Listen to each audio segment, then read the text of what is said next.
Jameis Winston today talked about his biggest takeaways from the loss to the Steelers when he looked at the game on tape. The biggest takeaway was just rhythm in terms of offense. You saw some of the penalties showing up again that were unnecessary. You saw some of the procedural things showing up that we definitely could have limited. And you just saw two teams like slugging it out. And like I said, I believe that for the Cleveland Browns to play the best version of Cleveland Browns football, we have to focus on us playing our best version of football and not what someone else is doing. And I think the Pittsburgh Steelers, they watched us play a style of football that wasn't our best football, and they just let us play it, and it ended up letting them win.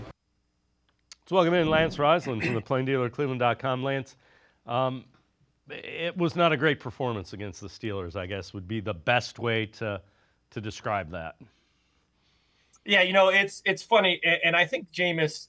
Once again, I talked a lot about Jameis in the last month or so.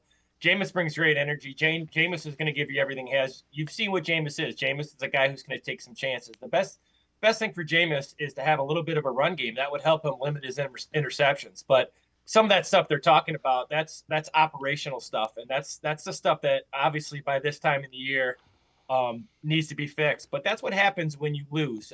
Things fall apart when you lose. It's funny, but I've told a lot of people winning is what solves this stuff. You have to win because then your attention to details better.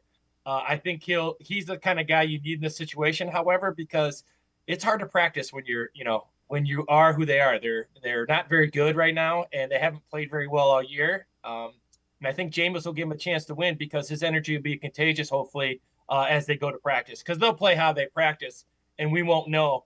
We'll have a good idea when we watch that first couple drives as they move forward here with KC.